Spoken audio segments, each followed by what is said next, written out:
10 hari berlalu pasca peristiwa penembakan Brigadir J di rumah Kadipropam Irjen Polisi Verdi Sambo yang dipicu dugaan pelecehan seksual Brigadir J kepada istri Verdi Sambo. Namun hingga kini tim khusus bentukan Kapolri belum punya titik terang untuk mengungkap peristiwa penembakan. Sementara keluarga Brigadir J melakukan perlawanan dengan menunjuk pengacara dan melaporkan dugaan pembunuhan berencana ke kepolisian. Untuk membahasnya lebih dalam kita sudah terhubung melalui sambungan Zoom dengan Ketua Komnas HAM Ahmad Taufan Damanik. Selamat sore Pak Taufan.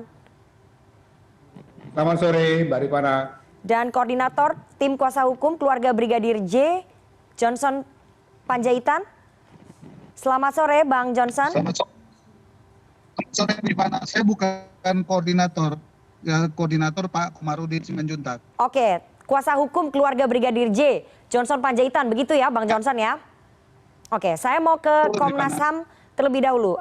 Pak Taufan, ini kan Komnas HAM sudah datang ya ke Jambi untuk bertemu dengan keluarganya Brigadir J. Katanya ada fakta-fakta terbaru yang didapat yang berbeda dari publik, terutama soal foto-foto dan juga video. Hasilnya ini bagaimana dari hasil foto dan juga video yang didapat Komnas HAM dari pihak keluarga? Apakah memang ada yang janggal dari luka-luka di tubuh Brigadir J, Pak Taufan? Jadi begini ya, yang kami dapatkan itu adalah fakta-fakta yang lebih banyak dari apa yang selama ini dipublikasi di media-media sosial ataupun di media konvensional. Oke. Belum tentu berbeda ya. Nah, itu semua fakta-fakta termasuk keterangan-keterangan dari keluarga, anggota keluarga maupun yang lain-lainnya. Tentu saja belum bisa dengan serta-merta kami simpulkan ABCD-nya gitu. Dia harus di cross check lagi dengan fakta-fakta lain. Karena itu sampai hari ini Komnas HAM belum bisa berkesimpulan apapun tentang fakta-fakta yang ada itu. Tapi memang kami mendapatkan begitu banyak ya tambahan-tambahan informasi, fakta melalui foto, video maupun hal-hal lain, termasuk yang selama ini muncul di permukaan, misalnya soal peretasan ya. Tim kita bertanya lebih lanjut misalnya kapan itu terjadi, bagaimana peristiwanya, dari jam berapa ke jam berapa, pada hari apa, itu didapatkan keterangan itu. Nanti kami akan cross check ini kepada pihak yang kita anggap bertanggung jawab terhadap peretasan itu. Kita akan tanya ya seperti itu. Juga soal informasi yang beredar selama ini bahwa rumah keluarga Brigadir J ini katanya kan dikepung. Kita tanya juga itu, tim kita tanya seperti apa peristiwanya, berapa banyak orang yang datang, di mana posisi mereka, apa yang mereka katakan dan lain-lain itu. Itu semua sudah kita dapatkan dan bahan-bahan itu ya kita kumpulkan. Nanti kita akan cross check dengan sumber-sumber lain atau keterangan-keterangan lain. Baik. Kalau Komnas HAM tidak mau membuka fakta-fakta soal hasil foto-foto dan juga video yang didapatkan dari keluarga Brigadir J, saya ingin tanya ke pengacara keluarga Bang Johnson, dari hasil foto dan juga video yang diambil keluarga kemudian diserahkan kepada pengacara, apakah kemudian Anda dan juga keluarga meyakini bahwa luka-luka di tubuh Brigadir J bukan hanya luka tembak, ada luka penganiayaan yang dilakukan oleh oknum-oknum tertentu, begitu Bang Johnson? Pertama ya supaya jelas Rifana ya, karena baru pada hari ini kami secara resmi menunjukkan sebagai kuasa, sehingga legal standing kita menjadi cukup jelas. Nah yang kedua, supaya ini tidak lari kemana-mana dan mengundang spekulasi, sebagai kuasa hukum yang dilindungi oleh undang-undang, pada hari ini juga kami secara resmi melaporkan tindak pidana ke Bareskrim KSPKT Mabes Polri. Laporan kita sebenarnya yang pertama adalah tentang pembunuhan berencana, pembunuhan, penganiayaan, junto pasal 55 bersama-sama dan pasal 56 lanjutan. Yang kedua adalah soal hilangnya handphone. Kemudian yang ketiga adalah juga soal peretasan. Nah ternyata di Komnas juga sudah bicara soal peretasan. Nah selain kita melaporkan, kita juga menyerahkan bukti-bukti ya. Berupa pertama adalah bukti surat dari mulai permintaan visum, kemudian penyerahan jenazah dari Propam kepada keluarga, kemudian juga ada konferensi pers yang dikeluarkan oleh Karop Penmas, kemudian juga foto-foto dari mayat yang diserahkan oleh keluarga korban kepada kami yang isinya mengenai luka-luka tembak, kemudian juga ada sayatan-sayatan, kemudian juga ada luka memar, luka lebam, misalnya seperti rahangnya bergeser, lari gitu, bergeser, kemudian ada jahitan di leher, kemudian ada luka-luka di pundak, ada luka juga di ketiak, kemudian ada lebam-lebam di perut gitu, kemudian juga ada luka di kaki. Itu semua sudah kita serahkan tadi ke pihak Mabes. Akan tetapi karena kami tidak bisa menunjukkan data sebagaimana yang diminta oleh pihak Mabes soal peretasan itu, mereka minta soal handphonenya dan sebagainya, maka yang diterima hari ini untuk sementara adalah pasal tentang pembunuhan berencana dan penganiayaan berat. Itu yang sekarang ini sudah kami lakukan di Mabes Polri. Oke, Bang Johnson, apa kemudian yang mendasari keluarga dan juga pengacara melaporkan dugaan pembunuhan berencana ini? Apakah karena tadi seperti yang disebutkan dari hasil foto dan juga video ada tanda-tanda kekerasan ataupun penganiayaan yang dilakukan kepada Brigadir J sebelum ditembak begitu? Dasarnya apa nih melaporkan dugaan pembunuhan berencana? Yang pertama ini adalah permintaan keluarga merespon dari tuduhan-tuduhan yang tidak berdasar dan tidak ada dasarnya dan terus-menerus dikembangkan. Yang pertama misalnya bahwa ini soal penembakan. Yang kedua adalah soal bahwa ini ada soal pelecehan seksual ya. Dan juga keluarga berada dalam ketakutan dan tekanan serta soal telekomunikasi yang dirusak seperti itu. Nah, beberapa bahan-bahan tadi itulah yang menjadi dasar kita melaporkan supaya secara resmi ya pro justisia ini bisa dilakukan secara benar dan dihentikan tuduhan-tuduhan fitnah yang dilakukan baik oleh pihak kepolisian atau siapapun yang melakukan itu, karena sampai sekarang penyidikan itu belum selesai tapi tuduhan-tuduhan itu sudah secara resmi dilakukan kemana-mana dan itu sangat merugikan kepentingan klien kita dan menghancurkan martabat dan kewibawaan Polri sebagai lembaga institusi penegak hukum.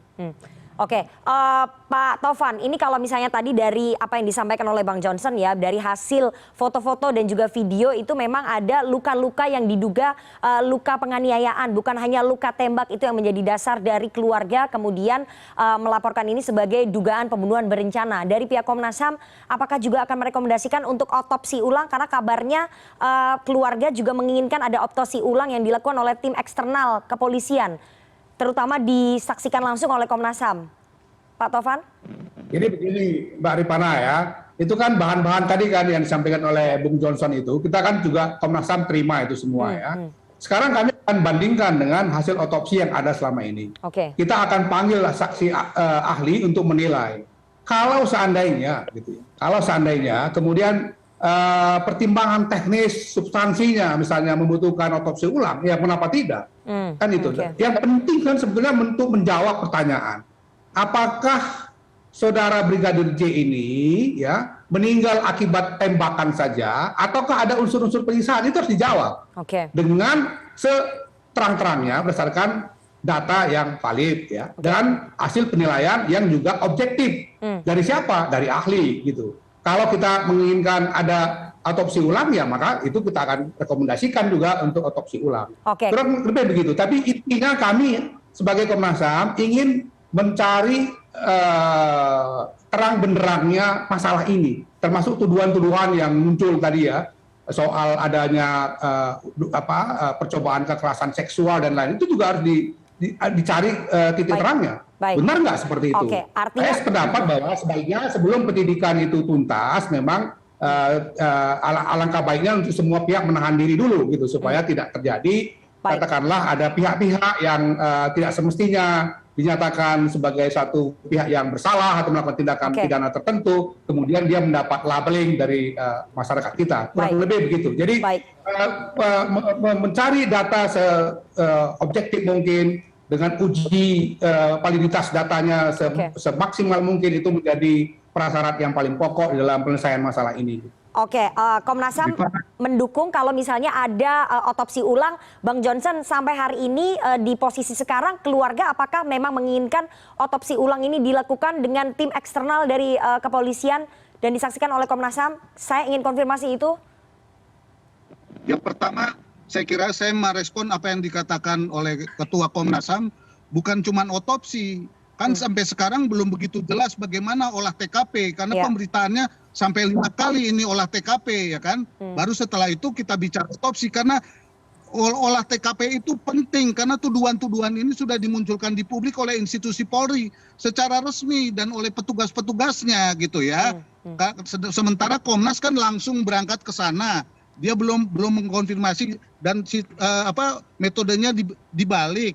Nah, saya kira kalau kita kembali ke otopsi, karena tuduhan-tuduhan itu dikeluarkan begitu saja dan dijelaskan pada waktu penyerahan mayat, sementara dokumen yang kita terima berbeda, misalnya ya, umur dari yang terperiksa itu 28, sehingga sementara hasil pemeriksaan mayat dan lain sebagainya umurnya 21. Ini benar atau enggak atau bagaimana? Sementara surat-surat visum et repertum tidak jelas, ya kan? Nah, jadi ini sesuatu yang banyak ganjilnya dari segi prosedur. Tetapi mari kita lakukan pendekatan tadi yang seperti Ketua Komnas bilang, ya objektif, transparan, tapi juga harus fairness. Karena tuduhan itu sudah ditujukan kepada keluarga dan korban yang sudah dimakamkan itu begitu saja sampai sekarang. Jadi saya kira dihentikan. Oke, Bang Johnson, tapi pertanyaannya keluarga ingin otopsi ulang itu dilakukan untuk tahu menjawab keraguan soal penyebab kematian? Bukan cuma meragukan, ini bagaimana soal tuduhan kami bahwa ini pembunuhan berencana, karena itu ada penganiayaan, ada luka-luka yang menurut saya harus diotopsi ulang karena banyak kejanggalan dan juga banyak pertanyaan. Apakah TKP-nya itu di rumah atau dari mulai Jakarta ke dari mulai Magelang ke Jakarta, ya, di mana itu TKP-nya? Kan itu ada 2. Apakah mobilnya sudah diperiksa juga, sudah diolah juga? Bagaimana itu? Karena kontak terakhir itu keluarga dengan si korban adalah dari jam 10 dan baru tidak lagi bisa kontak sampai jam 5. Oke, baik. Artinya soal lokasi kematian juga menjadi pertanyaan. Saya akan bahas lebih detail nanti setelah jeda, Bapak-Bapak. Tapi kita harus break terlebih dahulu. Jangan kemana-mana, tetap bersama kami di CNN Indonesia Newsroom.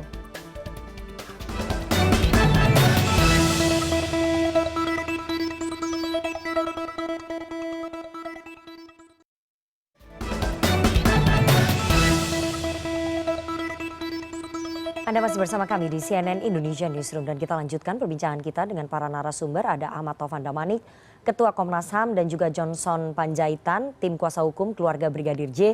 Saya mau kembali lagi ke Bang Johnson sebelum saya ke Pak Taufan ya. Bang Johnson, bagaimana kemudian bisa ada timbul kecurigaan bahwa lokasi kematian dari Brigadir J ini antara Magelang atau rumah dinas Kadipropam? Kenapa kemudian timbul kecurigaan itu selain soal komunikasi keluarga via telepon antara Brigadir J dengan keluarga?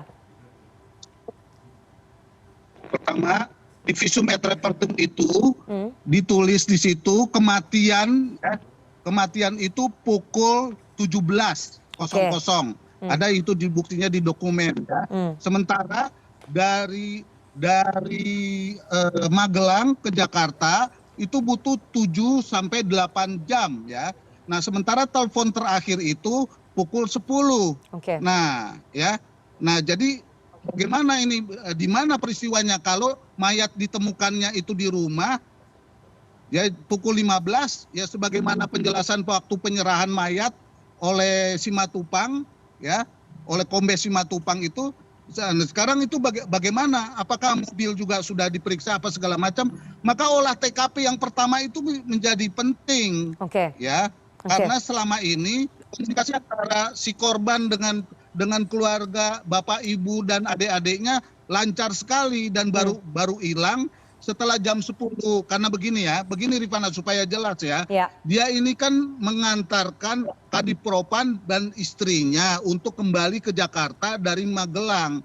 Sebagai ajudan dia kan tidak boleh telepon. Telepon terakhir itu bersama dengan keluarganya, dia mengatakan bahwa ini dia mau mengantar ke Magelang, jadi jangan telepon dulu. Nanti kira-kira pukul 5 baru kita kontak-kontak, karena si korban ini, si Joshua ini berjanji mau minta izin kepada Kadipropam, kalau disetujui begitu selesai mengantar dia akan menyusul keluarga itu ke Balige. Nah sementara tidak bisa telepon, tahu-tahu ada berita mengenai mayat mati jam 17. Itu dia Rifana. Jadi ada perbedaan waktu begitu ya antara hasil visum dengan peristiwa begitu ya yang menjadi tanda tanya saat ini, serta lokasinya ini di mana belum bisa terjawab. Saya mau tanya ke Bang Johnson lagi. Bang Johnson, ini soal laporan dugaan pembunuhan berencana, ini terlapor utamanya bukan Baradae, tapi ada terlapor lainnya yang tidak disebutkan namanya. Ini maksudnya mengarah ke siapa? Jadi begini, ini kan kalau dilihat ya, ini pelakunya tidak sendiri dan tidak hanya tembak menembak. Ya, jadi ada orang lain. Karena itu kita tidak mau menuduh dan kita tidak mau berspekulasi. Jadi secara resmi kita laporkan supaya tidak ada fitnah dan spekulasi, tetapi kita bilang itu masih dalam penyelidikan. Dan itu diterima tadi oleh Mabes Polri, begitu loh, supaya jelas hukumnya. Jadi karena memang semua kan yang selama ini kan katanya-katanya. Jadi karena masih dari hasil penyelidikan, masih dalam proses penyelidikan, maka terlapor utamanya tidak bisa disebutkan namanya, tapi bukan Baradae kalau menurut pihak keluarga begitu. Jadi pihak keluarga meyakini bukan Baradae yang menembak Brigadir Joshua, begitu, Bang Johnson? Bukan hanya Baradae dan bukan tembak menembak sebagaimana yang diumumkan oleh polisi. Karena faktanya dari apa yang kita serahkan, dari mulai visum, penyerahan mayat dan lain sebagainya, itu ada luka-luka, luka lebam, luka sayatan ya di belakang kuping, kemudian juga selain ada luka tembak. Jadi ada luka penganiayaan dan lain sebagainya. Nah, berarti ini bukan cuma tembak menembak ini kalau kayak begitu, dan bukan hanya di rumah, bisa saja sebelum di rumah. Nah, pertanyaannya adalah apakah si korban ini disiksa dulu baru ditembak atau ditembak dulu baru disiksa? Nah, itu pertanyaan mendasarnya itu. Baik. Saya mau tanya ke Pak Taufan. Pak Taufan, Komnas HAM juga mencurigai hal yang sama, bahwa pelakunya bukan hanya satu, bukan hanya Baradae, seperti keluarga Brigadir Joshua melaporkan dugaan pembunuhan berencana ini pelakunya bukan hanya Baradae, tapi ada orang-orang lain yang melakukan penganiayaan menyebabkan kematian terhadap Brigadir Joshua. Komnas HAM mencurigai hal yang sama? Gini, kami bekerja itu bukan soal curiga-mencurigai, bukan begitu. Tetapi kita memang berkehendak untuk menjawab apa yang menjadi pertanyaan baik dari pihak keluarga maupun dari banyak pihak. Misalnya tadi saya katakan ya, apakah benar ada penyiksaan terhadap Brigadir J? Itu harus dijawab. Jawabnya gimana? Ya tentu dengan bukti-bukti yang ada, termasuk dari pendapat ahli. Kita akan panggil pendapat ahli. Tanya, dengan fakta-fakta seperti ini, apakah Anda bisa memastikan ini semata-mata karena tembakan atau karena ada penyiksaan misalnya? Kalau dia katakan, wah ini nggak bisa, saya butuh otopsi ulang, ya otopsi ulang. Kira-kira begitu. Contoh aja. Yang kedua, tadi kan ada berbagai dugaan-dugaan ya. Karena itu memang kita akan lakukan olah TKP. Juga bukan bertanya kepada berbagai saksi-saksi lain. Itu nanti kita uji apakah benar misalnya yang selama ini sudah disampaikan kepada publik bahwa peristiwa ini ada upaya melakukan tindak kekerasan seksual, kemudian karena itu terjadi tembak-menembak misalnya. Itu harus dijawab dengan berbagai pendekatan-pendekatan yang tadi saya katakan, baik olah TKP, ya uji balistik, forensik dan lain-lain, termasuk menanya kepada berbagai saksi-saksi atau pihak-pihak yang terkait dengan peristiwa ini. Sehingga kemudian didapatkan satu keterangan yang lebih jelas seperti apa sebetulnya peristiwa yang sesungguhnya terjadi gitu. Oke, Itu yang kita anggap sebagai mandat kita untuk memperjelas persoalan ini. Pak Tovan, ini kan saksi kuncinya adalah istrinya Verdi Sambo ya, Ibu Putri Chandrawati. Dari Komnas HAM sendiri katanya belum bisa menemui istri Verdi Sambo. Apakah betul? Kenapa ini? Kita belum melakukan kontak. Tim kita baru pulang sore ini. Jadi kita akan melakukan kontak. Kita mendapat informasi bahwa beliau misalnya punya sudah mengadu kepada LPSK misalnya ya. Kemudian juga ada masalah psikologis. Tentu kita akan cek itu. Kalau seandainya masalah-masalah yang disebutkan tadi itu benar adanya, ya maka tentu saja mekanisme dan prosedur untuk memintai keterangan ibu ini ya tentu sesuai dengan mekanisme dan prosedur yang berlaku gitu. Baik. Berbeda dengan pihak-pihak lain yang tidak punya masalah seperti itu. Ya. Tapi kita akan cek dulu kebenaran dari apa yang disampaikan selama ini di media yang kita baca itu. Oke, Bang Johnson, ini kan tadi pihak keluarga juga kabarnya meminta agar Kapolri menonaktifkan Kadipropam Irjen Polisi Verdi Sambo. Alasannya apa? Apakah karena lebih ke ini kejadiannya di rumahnya Verdi Sambo, kemudian melibatkan istrinya dan melibatkan ajudannya, atau ada faktor-faktor lain seperti tekanan atau seperti apa? Begini Rifana, ada 3 yang kita minta untuk dibebas tugaskan dalam rangka memperjelas kasus ini karena ada olah TKP yang sampai sekarang belum jelas, sementara tuduhan sudah dimunculkan ke publik. Yang pertama adalah soal senjata ya. Soal senjata itu jelas tanggung jawabnya ada pada Kadipropam karena 2 itu kan pengawalnya. Sementara senjata yang digunakan itu senjata yang mematikan dan khusus sekali dari luar negeri. Itu bagaimana? Tentu itu masih panjang lagi ya kan. Yang kedua adalah soal visum et repertum itu. Itu kan yang membuat dan yang memohon itu kan pihak Polres Jakarta Selatan ya. Nah itu bagaimana prosesnya? Yang kedua penyerahan mayat itu dilakukan oleh Paminal, ya Paminal Propam itu dan penjelasannya adalah penjelasan yang penyidikannya belum selesai tapi dia bilang ini tembak menembak, kemudian juga akibat dari ada soal hubungan asmara, kemudian juga bahwa ini aib daripada keluarga makanya pentingnya tidak boleh dibuka ya. Kemudian ada larangan-larangan supaya tidak memfoto dan lain sebagainya. Tentu tindakan-tindakan ini kita lihat bahwa penanganannya dari awal ini tidak benar. Makanya yang muncul adalah tuduhan-tuduhan ke publik dan saya kira hentikanlah, ini udah jadi korban, jangan dituduh-tuduh terus sementara dasarnya tidak ada gitu. Selesaikan dulu pekerjaan itu baru jelaskan satu persatu. Dan saya kira ya penyelidikan ini harus diambil alih oleh Mabes.